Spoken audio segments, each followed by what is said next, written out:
name's Jennifer Arthur.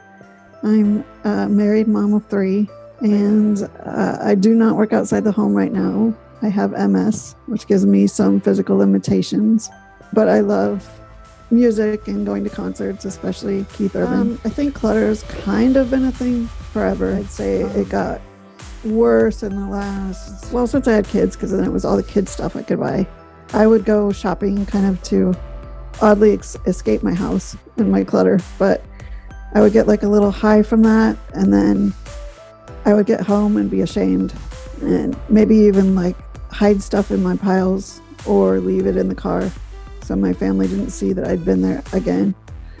But I mostly bought stuff to sell on Marketplace and a big garage sale. Selling stuff made it worse.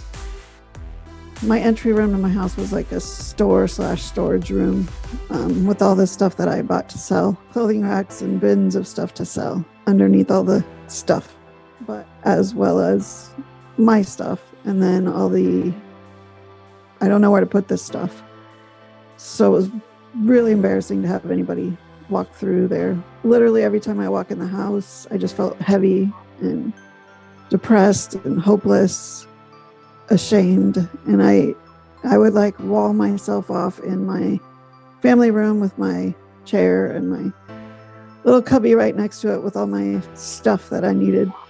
And then I would just like isolate with headphones or books, iPad, and all of my family would be in their own parts of the house. So it was kind of like you have to have blinders on to what's around you and block it out, but yet it was still heavy feeling and massively ashamed of anybody had to come in our house. I think because I have MS, it was more challenging with fatigue, like I could do some of these things, like I'd have the physical energy to do it, and some of the physical things that it would require, like climbing on a ladder or lifting heavy things or taking stuff out. In my previous attempts to try to tackle this, I did go to a therapist who wanted to do exposure therapy, which I rebelled against. She would actually go to Goodwill with me and say, "Look at this, don't touch it. Walk around, drive by Goodwill, don't stop." And as soon as she would leave, I would go in and buy something that I saw. So then I tried some online programs, 2 different ones. One was minimalist, which was not going to happen realistically. And the other one was like online video lessons. Let's do your bedroom this week, and next week we'll do your kitchen. That was just too fast for me. I think Clutter Boot Camp worked for me because like your methods are simple to understand and follow. And I think I just could sense the no judgment like immediately. It was easy enough homework that I could do. Okay, I can get out 20 things today, even if it's 20 pieces of paper. I was able to do it. And then the live calls were huge. I felt like, oh, there are other people, because I really didn't think any of my friends or people I knew had that kind of clutter. So it just kind of sucked me in and I wanted more. It was something that I actually did for 5 days straight. I actually did it. I actually got off my chair and did something. If I could post a bag of trash that day or donations going to my car, it kept me moving. It kept me excited to, hey, I can post this today if I do it. You know, the accountability of, okay, I'll just do 20 minutes. Then when I realized I can do something, because there were very few things I thought I could do. I can clear out this room or this closet, or I can try something I've never done, like paint, replace curtains, or make this house look better. Obsessing, so much obsessing. Well, I could get money for this. I could sell this. I can't get rid of this. This is too valuable. I feel like I had issues, but I got past thinking I was a hoarder. It was like, no, maybe this is shopping addiction. This is anxiety. I'm not a hoarder. I think just continually not giving up on myself and the group didn't give up on me, no matter if it took me 6 weeks or 9 weeks to finish a project or a room. You guys were all still there, encouraging. And I realized I could commit to myself and I could do it. Well, at first I was actually happy that Goodwill was closed, because that's my Achilles heel. Once it was open and I could go, I, for one, stopped even going to the stuff that I used to buy to sell. I just flat out didn't look at those areas of the store.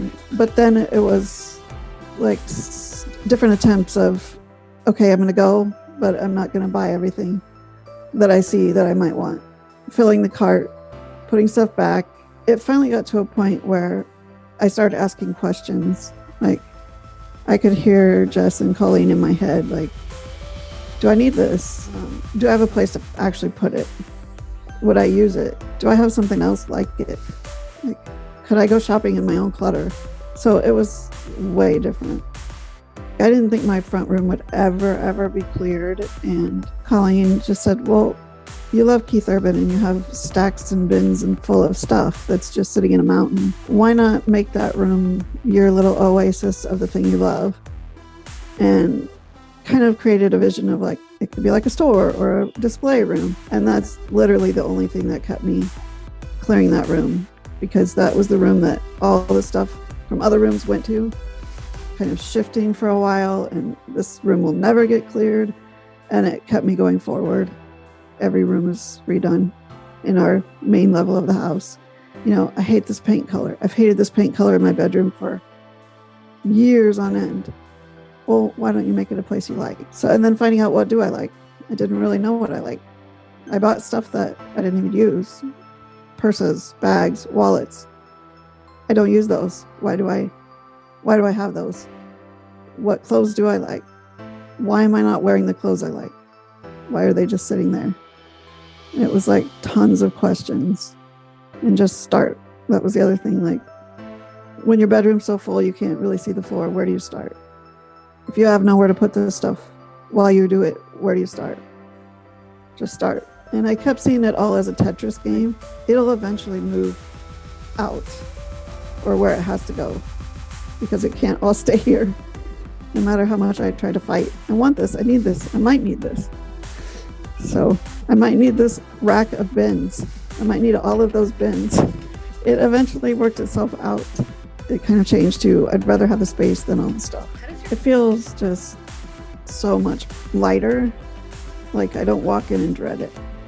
I'm not as worried if someone unexpectedly comes over. I can find things. It's crazy. And it looks happy. It doesn't look neglected. Communication with my family has changed. When I started this, I didn't tell them I was joining this. Thought they wouldn't think I'd stick with it.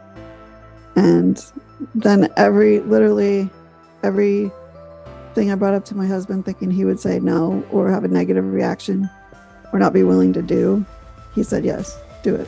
Talking to my kids and having them help me have a little pride in their house and where they live, and with the goal that they can have friends over. I don't spend as much money at all. I don't obsess quite as much.